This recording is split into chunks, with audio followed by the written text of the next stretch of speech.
All right, sir. The session is now live. We are being recorded. Thank you for donating your time. For all our viewers tuning in, welcome to another installment of Leaders in the Force. Today we have the pleasure of speaking with and hearing from Lieutenant Colonel Bernard House. Currently he is a fire support coordinator at the Army's 5th Corps in Fort Knox, Kentucky. He is a career field artillery officer, and he is the first field artillery officer that we get to interact with in Leaders in the Force. So, sir, before we begin, I'd like to thank you for donating your time and your perspective to this effort, and cede the floor to you for any opening remarks. No, hey, thanks for reaching out to me and giving this opportunity. It's always a pleasure whenever I can take the time to address, make a video to share some lessons learned, to bring along and mentor our junior officers, cadets coming into the force. So I appreciate you for reaching out to me, and I'm looking forward to our discussion here.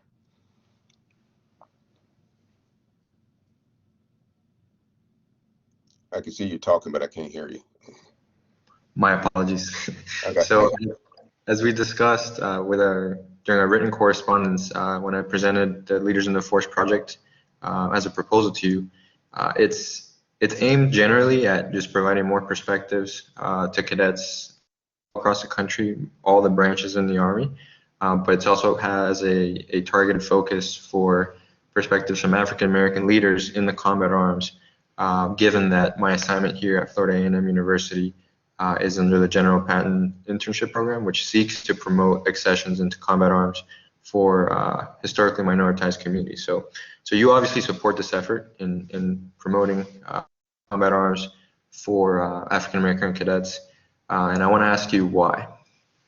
Yeah, so, just to go back to my background, so I'm from Arkansas, and I actually attended a historically black college university, University of Arkansas at Pine Bluff. So it's important to me, and what got me into the artillery was I saw somebody who looked like me who came to the university to actually speak, and was an artillery officer and shared the stories and all the adventures they were having that time as an artillery officer. And as a cadet, that was eye-opening to me. So to see somebody that looked like me and sharing their experiences and something that would interest me helped me to make my decision to be a field artillery officer. Okay. Yes, sir. So to summarize that, you were fortunate and lucky to see representation in the branch, and I think a lot of cadets struggle with that, especially at smaller programs. For example, here at FAMU, there's only 2 commissioned officers serving as uniform cadre. So I'm infantry, my PMS is MI, and if they just don't have a breadth of experiences and perspectives to reach out to and draw from. So this project aims to alleviate that. Furthermore, I also think it's an information problem, and it's the anecdotal experiences that cadets hear about service in FA or service in combat arms might not be the entire picture, and it might dissuade them.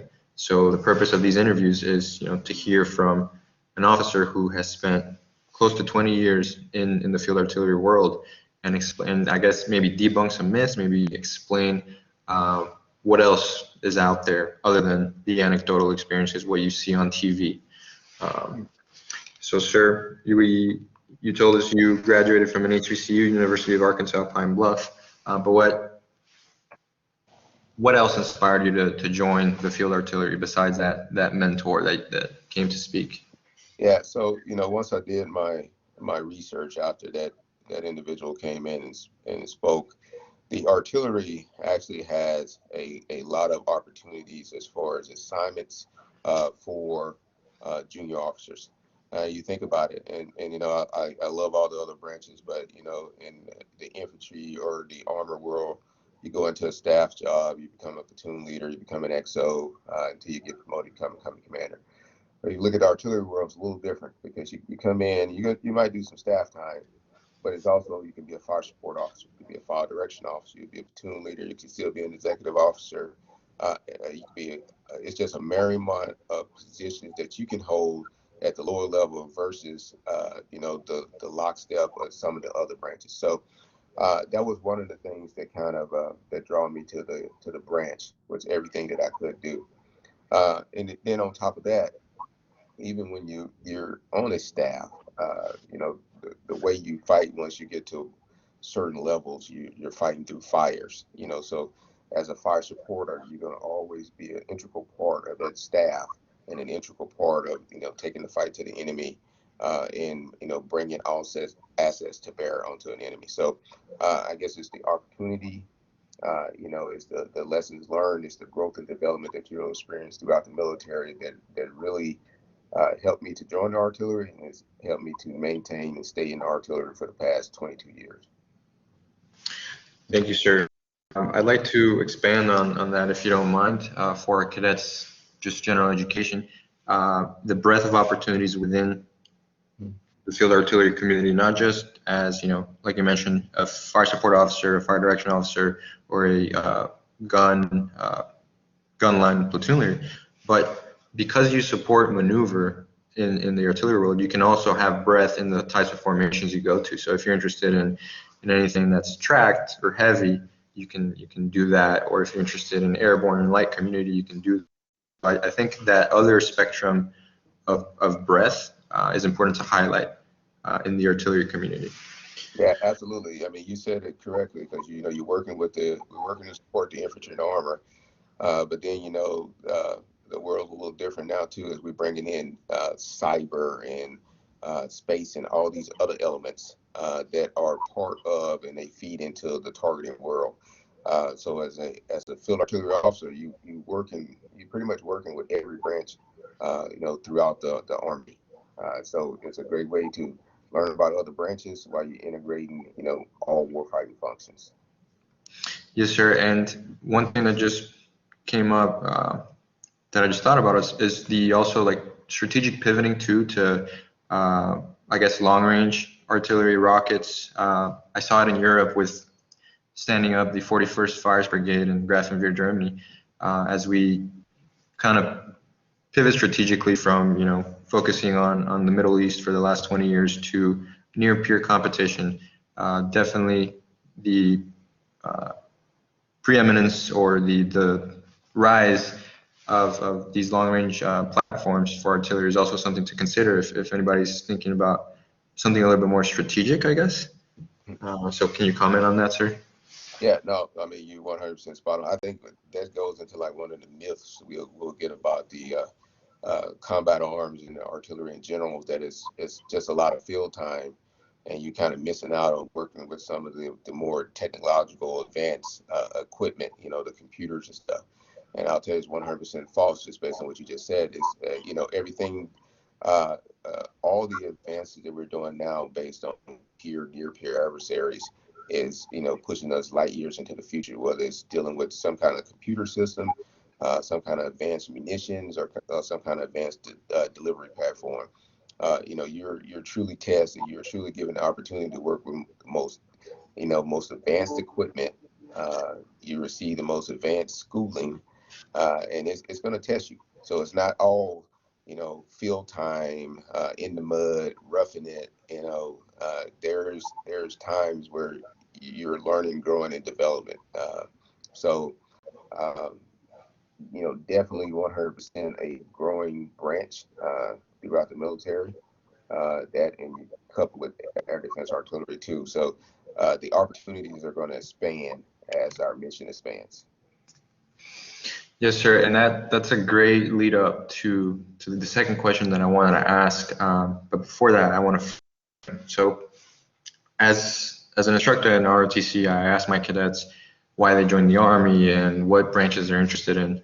And I usually hear that it's an opportunity for socioeconomic mobility, which is fine.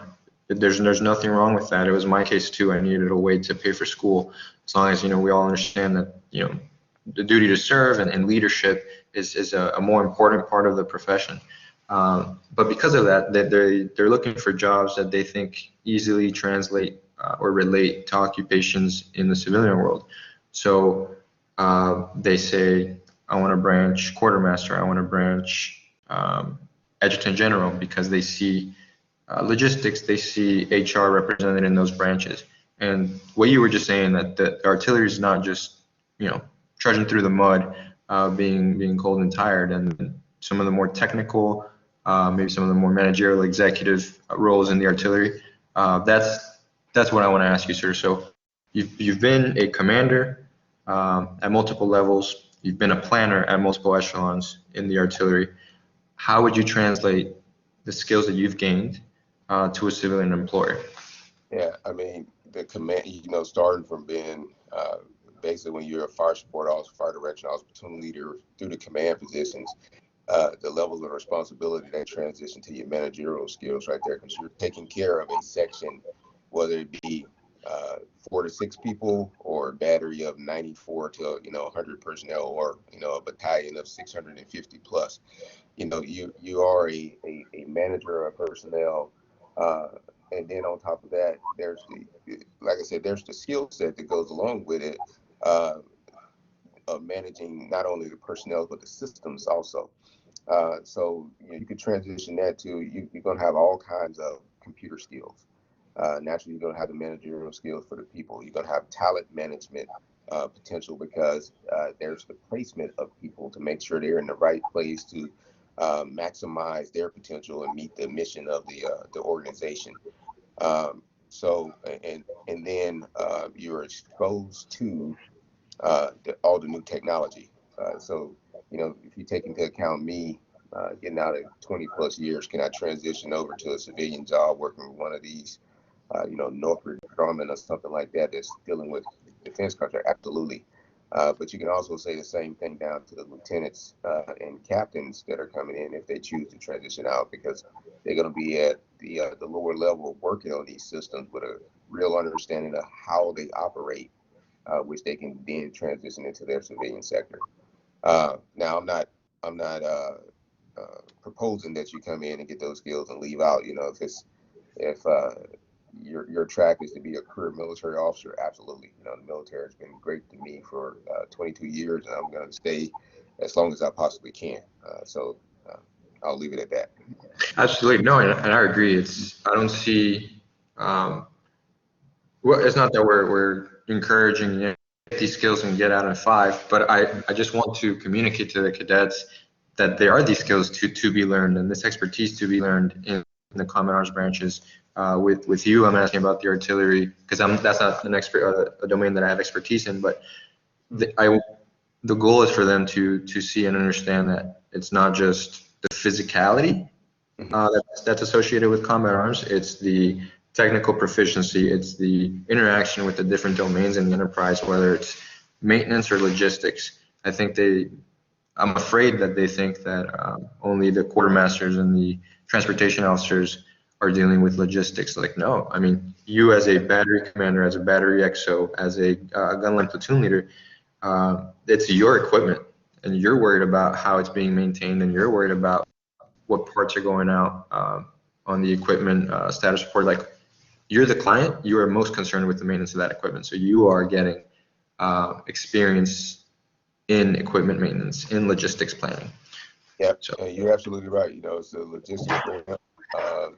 If you look at a lot of the contractors who support the exercises that go within the military, dealing with the computer setups and networking, all this stuff that I don't understand. A majority of those individuals, specifically when we're dealing with our field artillery systems, are from the fire side. There's instructors, because as a combat arms officer, you understand large-scale combat operations and just like you said, how to make this system work.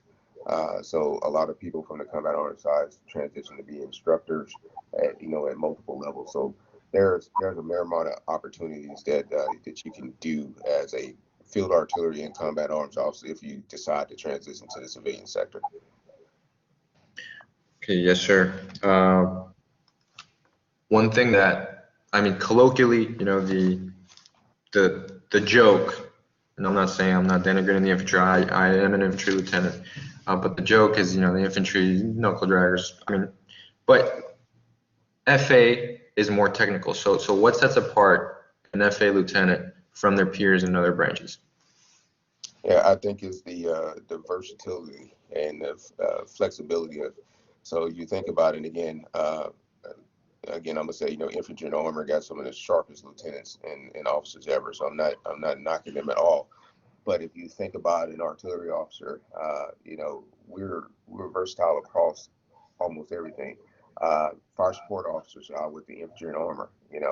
So yes, they are calling fires, and supporters got to be also. They're also understanding all your tactics and techniques they have to in order to provide the fires to support the maneuver operations. So if you look at an FA officer, and you can kind of plug and play them anywhere per se, but it doesn't work vice versa, because I can't unplug you and put you on a howitzer. But at some point, they'll go out and they'll be doing maneuver ops, and they'll be doing stuff with armor. They'll have their time where they might work in an intel arena. And then I'm gonna bring them back and put them on a howitzer and expect them to perform as an FA officer, which most of them do. So I think that kind of sets, in my opinion, sets apart the field artillery officer from everybody else. I like that. Because of the duality of the combat arms team, artillery and maneuver. Because you are supporting maneuver plan, you have to be well versed in maneuver. So Mhm. I I hadn't thought about it that way, but it makes sense. Fire Yeah, support officer understands maneuver, so dual hatted in a way. yeah. Sure. What advice or encouragement do you have for a cadet who is thinking about branching into the king of battle? So I would say, and this advice is kind of standard coming off, and then to get a little bit more specific. So first of all, make sure you're coming in physically fit. You got to make sure you're coming in technical and tactical, competent, willing to learn, communication skills on par. I think that goes standard for all officers. But in coming in as a artillery officer, there's a lot of computation that goes into what we do. So get used to the math, understanding the computer systems. I know there a lot of things are going computerized now. Do your research on the different platforms. We got cold howitzers, we got self-propelled howitzers, we got MRS. So get used to it. Do your research on the different platforms, and also do your research on the different type of organizations, where it's been a division artillery, DIVARTY, or field artillery brigade. We got people working at a multi-domain task force. You got people working at corps headquarters. So you just got to understand the different roles. And then the last thing I would say, get into the manual and understand the different positions within the artillery. For lieutenants, fire support officer, you'll be a company fire support officer, you'll be a platoon fire direction officer, an XO platoon leader. At some point you're going to be a battalion fire direction officer.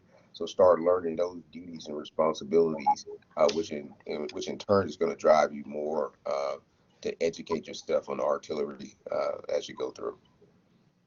Thank you, sir. I have a final question, and it's on the topic of diversity within the branch.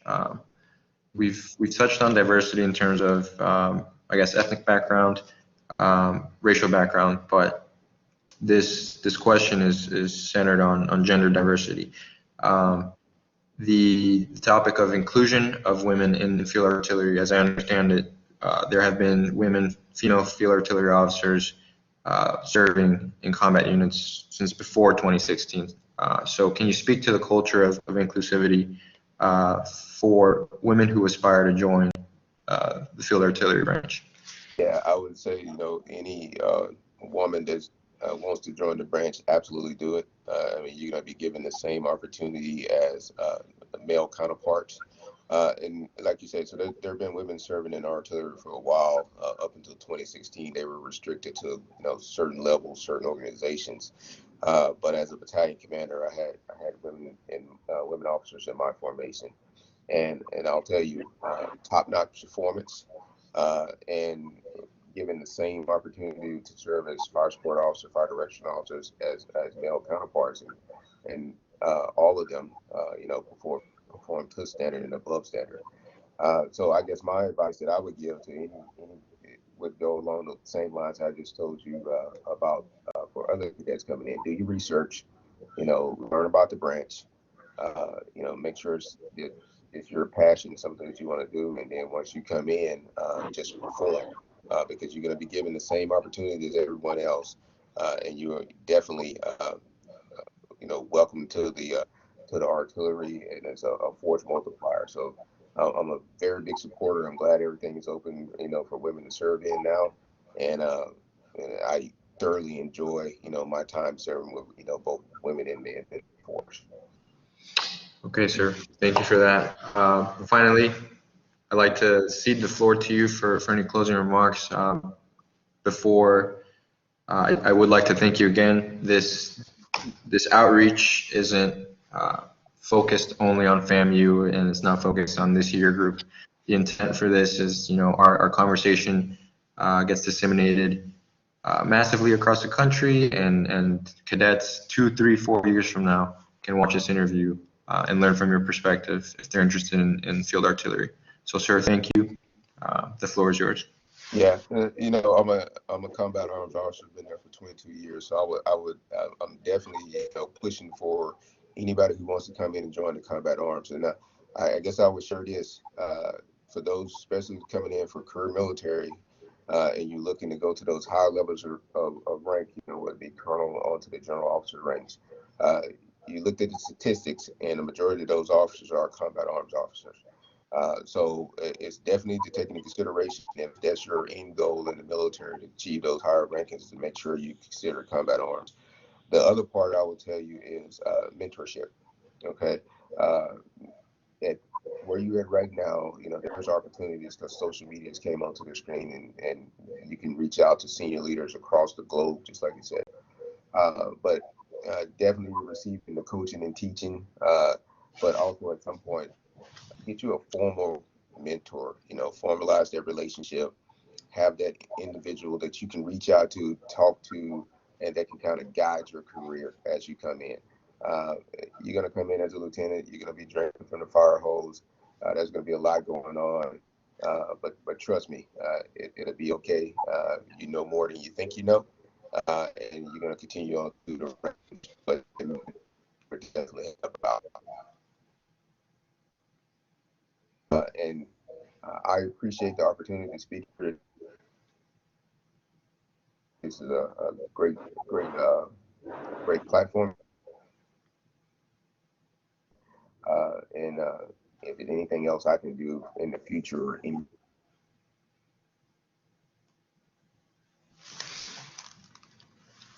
Thank you, sir. We got cut off a little bit, but we got the crux of it. We do appreciate.